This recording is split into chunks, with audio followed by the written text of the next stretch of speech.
And you mentioned 2016. It feels a lot like 2016 energy right now. And some people in the media are pointing out what Kamala Harris is doing, rallies with Bruce Springsteen and Beyonce, big celebrities in these highly curated events, looks a lot like what Hillary Clinton was doing at the end of her race in 2016. True.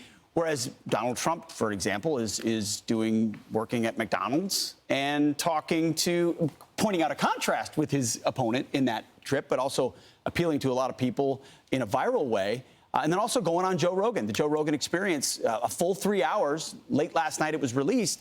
And as part of that, he talked about his shift at McDonald's. Here's Trump. So I did McDonald's last week.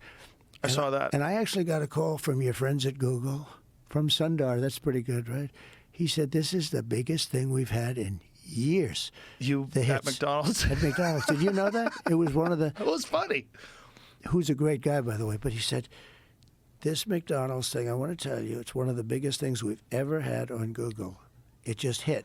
But the reason I did it, and I actually, you never know about this stuff. I thought it was a throwaway. Mm-hmm. I didn't think our conversation was a throwaway, but I thought I'd walk in, and that was only to highlight the fact. And I have a friend, he owns like 56 of these McDonald's, and he said, "Do you want to use one?" I said, "Yeah, I love it." So we went there, and the crowd was crazy. They had 28,000 people around the whole thing. Did you see the outside? It was crazy. The cars couldn't get through. Secret Service was not exactly thrilled. We had no idea what the hell. But I went into the place, and I did the French fry thing, and it just hit. This was a masterclass in campaigning, by the way, you guys. What he did with McDonald's and understanding why he did it. Because the press refused to look into her background, which was obvious that, there are no photos of her working at McDonald's. There are no other employees who can say they worked with her. There's no pay stubs. McDonald's has been oddly silent about a celebrity person who worked at their franchise because they love to advertise how many people. I think 1 in 8 Americans have worked at McDonald's. That's how many people. They love saying, famous and successful people, worked at their store. It was obvious she was lying, and he was so mad that he gets scrutinized for every little thing he does. And this was her lying, again, stolen valor. Stolen McValor.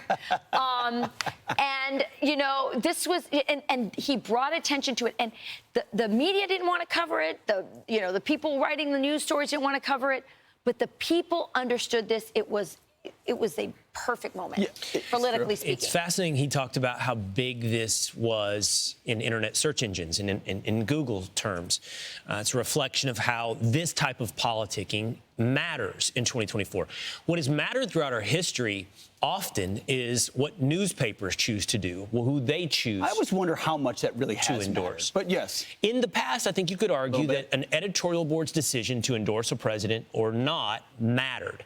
I think we can all agree that it doesn't matter to the average American, but it does matter to the candidates. It does matter specifically to Democrat candidates, specifically if you don't get the endorsement. For example, it's a given right now. If you're a major newspaper, your endorsement's going to a Democrat. For example, from the Washington Post, who just late this week revealed they will not endorse a candidate for president. Now, this follows the Los Angeles Times, who also made a similar decision. And Pete, you pointed out the Minneapolis Star-Tribune, correct, home newspaper of Tim Walz. Super lib. I mean, the Red Star, my dad called it growing up. Will not endorse a candidate for president. And I looked back, they endorsed in 20, in 16, in 12, in 8, in 4, and 2000, all Democrats. And that's par for the course. Take a look at what this has been over the past, we'll just go the last 3 election cycles. In 2016, Hillary Clinton got 240 newspaper endorsements, Donald Trump 20. In 2020, the Democratic candidate, Joe Biden, basically halved that, his total halved, 120 endorsements, Trump 14. Now here we are in 2014, and it's been reduced another 60% or so. Harris, Walz, 80 endorsements, Trump less than 10. I mean, the story there is all of these newspapers who were bank shot, slam dunk, guaranteed endorsements for Democrats, for some reason or another going, we're not going to endorse Kamala Harris. I think it's twofold, right? They're making a bet and saying Kamala Harris is a horrible candidate, and we don't want to be saddled with that. It's also, in many ways, a dying business, and they've offended their readership time and time again by misrepresenting who they are and going in the tank for Democrats. And it's bad business to endorse. I mean, and this is a full-on freakout at the Washington Post. We need to. That's the story. It's a full-on meltdown. Because if democracy dies in darkness, and Hitler is running, then you better endorse. You need to, and they didn't. And Bezos, basically, I guess the word is Bezos said we're not doing any more endorsements. Suddenly now. But I think the real story is, again, it's Donald Trump. There is no single figure more responsible for how unimportant newspapers have become and legacy media has become than Donald Trump. Fake news, the idea of fake news and introducing that idea and exposing the media, just like he did with McDonald's. You don't want to cover the story? Well, okay.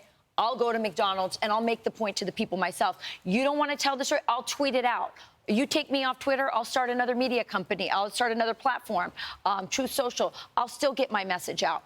The fact that they didn't endorse Donald Trump is the point that they know she's not the right candidate. They can't endorse Donald Trump because he's responsible for them becoming irrelevant. And they're still so angry about it. But McDonald's also works because Trump loves McDonald's. Well, it was an authentic moment. But we talk all the time about how authenticity is what matters in politics. That moment worked because, he's a billionaire, but he's a blue-collar billionaire that has McDonald's when he's on his private airplane. It was an authentic moment. I just want to note, I tried to have McDonald's this morning, and you guys wouldn't let me. I know. You are a true blue-collar.